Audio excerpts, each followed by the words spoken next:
মুসলিমদের মধ্যে আকীদা নিয়ে, ইখতিলাফি মাসআলা নিয়ে অথবা মতের পার্থক্যের কারণে একজন মুসলিম আরেকজন মুসলিমকে মুসলিমই মনে করে না, অথবা একজন মুমিন আরেকজন মুমিনকে কাফের মনে করার কারণে মুসলিমদের মধ্যে অনৈক্য আছে নাকি নাই?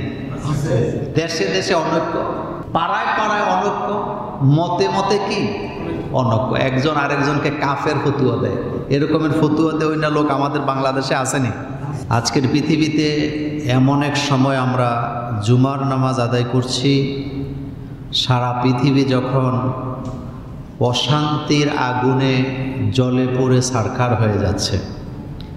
পৃথিবীর কোনো দেশকে এখন আর বন্ধু হিসাবে গ্রহণ করতে পারছে না। সবাই তাদের নিজেদের ক্ষমতাকে কিভাবে নিজেদের সাম্রাজ্যকে সারা পৃথিবীতে ছড়িয়ে দেওয়া যায় সেই চিন্তা নিয়েই সবাই কি করছে, কাজ করছেন। কেউ কাউকে মারছেন, কেউ কারো দেশ দখল করছেন। এই অশান্তি পৃথিবীতে বিরাজ করছেন।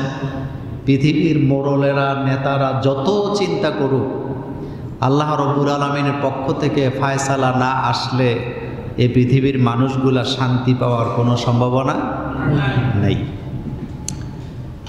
আমি আপনাদেরকে প্রথমে আজকে যে কথাটি বলবো সেটি হলো, পৃথিবীতে 250 কোটি মুসলমান আছে। কয়শো কোটি? 250 কোটি। পৃথিবীতে ধর্মীয় দিক থেকে মুসলমানেরা হলো দ্বিতীয় অবস্থানে, খ্রিস্টান হলো সবচেয়ে বেশি, তারপরে কারা আছে? মুসলমানেরা।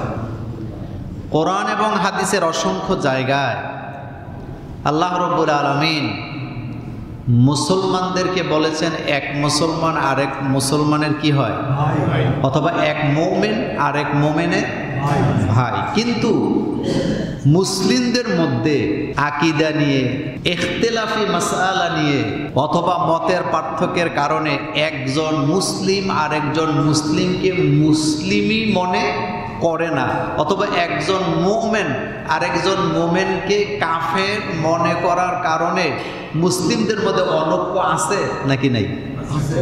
আর পৃথিবীর মুসলিমরা যে মাইর খাচ্ছে সবচেয়ে বড় কারণ হলো অনৈক্য। আমি আপনাদেরকে একটা দৃষ্টান্ত দেই। দেখবেন ইহুদিদের মধ্যে নিজেদের মধ্যে কোনো অনৈক্য নেই, কিন্তু মুসলমানদের মধ্যে আসে। দেশে দেশে অনৈক্য, পাড়ায় পাড়ায় অনৈক্য, মতে মতে কি অনৈক্য। একজন আরেকজনকে কাফের ফতুয়া দেয়, এরকমের ফতুয়া দেয় না লোক আমাদের বাংলাদেশে আসেনি? আছে। এটা অত্যন্ত দুঃখজনক। আল্লাহ রাব্বুল আলামিন কোরআনুল কারীমে বলেছেন যে তোমরা একজন মুমিন হচ্ছ আরেকজন মুমিনের কি ভাই। এটা শুনতে যত কথাটা সহজ বোঝায়, আসলে তত সহজ না, বিষয়টা একটু কঠিন আছে। আপনি পৃথিবীর এক প্রান্তে বাস করেন, আরেকজন অন্য প্রান্তে বাস করে। ওই লোকটা যদি মুমিন হয়, সে যত কিলোমিটার দূরে আপনার থেকে বাস করুক, সে আপনার কি বলেন তো ভাই। তো তার গায়ে যদি আঘাত লাগে, এই আঘাত আপনার গায়ে লাগবে নাকি লাগবে না? লাগবে। পৃথিবী একেবারে অ্যান্টার্কটিকার মাঝখানে একজন মানুষ আছে যিনি মুমিন, আর আপনি বাংলাদেশে বাস করেন। যখনই আপনার কানে আসবে যে তোমার অ্যান্টার্কটিকার ভাইটি আক্রান্ত হয়েছে, তার উপরে হামলা হয়েছে, আপনার হৃদয়ে যদি রক্তক্ষরণ না হয়, আপনি যদি কষ্ট না পান, আপনি নিশ্চিত থাকেন আপনি মুমিন হতে পারেন নাই, আপনি মুনাফিক। আপনি কি মুনাফিক।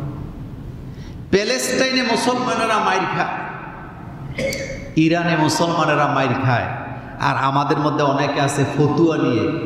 এরকমের ফতুয়াবাজ আমাদের বাংলাদেশে বোধহয় নাই। কপাল পোড়া, আমরা কপাল পোড়া জাতি, আমরা কপাল পোড়া জাতি। আমাদের বিবেক আছে, তবে এটা বধির। আমাদের বিবেক আছে, কিন্তু বিবেকটা ল্যাংরা, কানা, কুইরা টাইপের। আমাদের বিবেক এখনো জাগ্রত হতে। আল্লাহ রাব্বুল আলামিন বলছেন, ইন্নামাল মুমিনুনা ইখওয়াত, তোমরা সমস্ত মুমিনরা একজন আরেকজনের ভাই। রাসূলুল্লাহ সাল্লাল্লাহু আলাইহি ওয়াসাল্লাম সহিহ মুসলিমের হাদিসে বলেছেন, একজন মুমিন হলো আরেকজন মুমিনের আয়না স্বরূপ।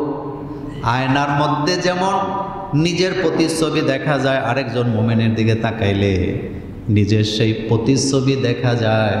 সুতরাং একজন মুমিন আরেকজন মুমিনের কষ্ট কখনো বরদাস্ত করার কথা না।